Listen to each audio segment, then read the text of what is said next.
Welcome to talking point reviews and more with Bollywood spy यानी कि RJ Divya soul कामा। चलिए बात करते हैं Ranveer Singh, Boman Irani, Ratna Pathak Shah and Shalini Pandey star of film Jayeshbhai Jordaar के बारे में। हमारे यहाँ ब्लैक एंड व्हाइट एरा से सोशल इश्यूज वाले सब्जेक्ट्स पे कई एक से बढ़कर एक कमाल की फिल्में बनती आ रही है। Right since Ashok Kumar star Achhut Kanya से लेकर पिंक से लेकर कई कई कई कमाल की फिल्में बनी है which have made our Hindi cinema proud. आज के इस बदलते दौर में हमें multiplex audience and even OTT audience के लिए कई नए नए मुद्दों पे, अनहर्ड मुद्दों पे या कि आई ओपनिंग मुद्दों पे फिल्में देखने मिली है एंड उम्मीद करते हैं कि और भी इसी तरह की फिल्में देखते रहेंगे। अब अगर हम जयेश भाई जोरदार की बात करेंगे तो ये फिल्म भी एक अहम सोशल इश्यू को दर्शाती है एंड दैट्स बेटी बचाओ। अब तक हमने इस मुद्दे पे कुछ कमाल की रियलिस्टिक किस्म की फिल्में देखी है in the form of Darpan which I would rate it as one of the best along with मातृभूमि। But Jayesh Bhai Jordar has been presented in a commercial manner with big stars and biggest production house of YRF। तो चलिए जानते हैं कि क्या जयेश भाई जोरदार वाकई में जोरदार होगी या फिर ये भी उन फिल्मों में से एक होगी जो इसमें अपने वन लाइनर यूनिक आइडिया के अलावा कुछ और नहीं होता है। जयेश भाई जोरदार फिल्म की कहानी बसी है गुजरात के एक गांव में, जिसके करता धरता है बमन ईरानी और उनके बेटे जयेश भाई यानी कि रणवीर सिंह। अब जयेश भाई की शादी हुई है मुद्रा यानी कि शालिनी पांडे से और इन दोनों को एक बेटी है और अब कुछ मिसकैरेजेस के बाद मुद्रा फिर से प्रेग्नेंट है। लेकिन जयेश भाई के पापा और उनकी मम्मी यानी कि रत्ना पाठक शाह इस बार सिर्फ और सिर्फ लड़का ही चाहते हैं। जयेश भाई को पता चल जाता है कि उन्हें इस बार भी लड़की होने वाली है। तो बस किस तरह से जयेश भाई इस उलझन से निकलते, वेल वही तो इस फिल्म की आगे की कहानी है।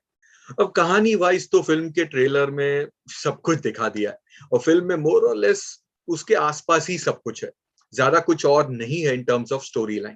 फिल्म डायरेक्टली अपने मुद्दे से शुरू होती है, ज्यादा इधर उधर भटकती नहीं है। फिल्म के फर्स्ट हाफ में एक लाइट ह्यूमर का टच दिया है which works in some scenes, जैसे कि Ranveer faking stuff to fool Boman and Ratna Pathak Shah. इसके साथ साथ Ranveer love for his wife and daughter has been shown in very sweet manner. एक दो अच्छे अच्छे स्वीट सीन्स भी है इनके बीच में। लेकिन एक बार ये सब कुछ एस्टैब्लिश हो जाता है उसके बाद स्क्रीन प्ले वाइज फिल्म सिर्फ और सिर्फ एक ही ट्रैक पे चलती है और कई जगहों पे खींचती भी है। रणवीर सिंह की फैमिली को काफी रिग्रेसिव दिखाया गया है, काफी अंधविश्वासी दिखाया गया है और वो इतना ज्यादा कर दिया है कि आज के माहौल में थोड़ा सा अनएक्सेप्टेबल लगता है, थोड़ा सा ऑड लगता है। ऑल्सो कमर्शियल फॉर्मेट में इस फिल्म को प्रेजेंट किया गया है तो थोड़ा थोड़ा फेक भी लगता है। Superstition, blind faith, prejudice mindset, इन सबका ओवरडोज हो जाता है।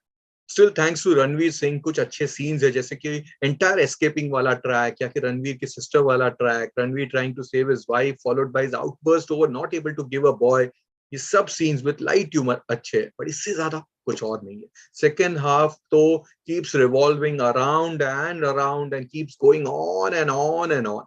साथ ही काफी प्रिडिक्टेबल भी है, जो कि थोड़ा सा स्टेल लगने लग जाता है, कई जगहों पे गॉडी भी लगता है। फिल्म में रणवीर के गांव वाले आउट एंड आउट नेगेटिव दिखाए गए, no goodness, no law, no NGO, nothing, कुछ भी नहीं है इनके आसपास।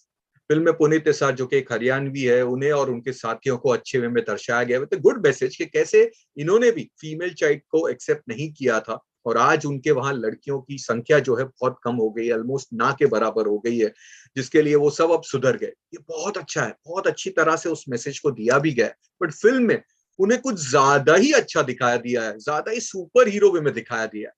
फिल्म का जो मुद्दा है, उसका इंटेंट है, दोनों बढ़िया है बट कन्विक्शन बिल्कुल भी नहीं है, ना ही राइटिंग अच्छी है। एक सीन है जहां पर रणवीर सिंह पप्पी यानी कि किस को लेकर कुछ कहते हैं।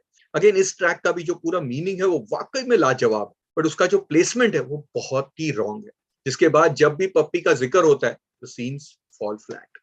Climax again is over stretch, predictable and done to death. कुछ डायलॉग्स अच्छे हैं but nothing to enhance the weak screenplay. Music की बात करेंगे तो most of the songs are in background and YRF के स्टैंडर्ड्स के हिसाब से again music is strictly average. अब डायरेक्शन की बात करेंगे तो डायरेक्टर दिव्यांग ठक्कर ने कई कमाल की गुजराती फिल्मों में एज एन एक्टर काम किया है और उनकी डायरेक्टोरियल डेब्यू है ये film and he comes up with a big issue in this film and gives it in a full commercial larger than life treatment के साथ, but fails on the conviction level and साथ ही screenplay level. Also, his placement of Gujarat and so much regression in today's time does not do justice to the film. Film 2 घंटे की है but ऐसा लगता है कि आप 2 घंटे की नहीं बल्कि 2.5 घंटे की फिल्म देख रहे हो और स्टिल कुछ खास हो नहीं रहा है इस फिल्म। रणवीर की back story for being so scared despite of living in a village जहाँ पे लड़कों को वर्शिप किया जाता है, या कि बमन ईरानी का जो माइंडसेट है, इन किसी भी मुद्दों को जस्टिफाई नहीं किया गया, बैक स्टोरी नहीं दी गई है। रत्ना पाठक शाह को जिस तरह से जस्टिफाई किया गया, एक छोटा सा सीन ऐड कर देते, उनके कैरेक्टर को बहुत ही अच्छी तरह से एनहांस कर देते।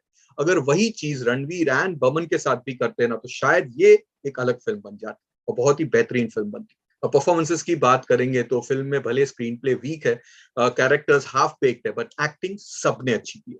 Ranveer Singh slides easily into the skin of Jayesh भाई एंड इज वाकई में जोरदार in terms of his character and acting. Though we have seen him doing more great roles, but still this is also a great attempt from his side. Shalini Pandey अपने role के हिसाब से ठीक है, बट कुछ ज्यादा इंप्रेसिव नहीं लगी मुझे।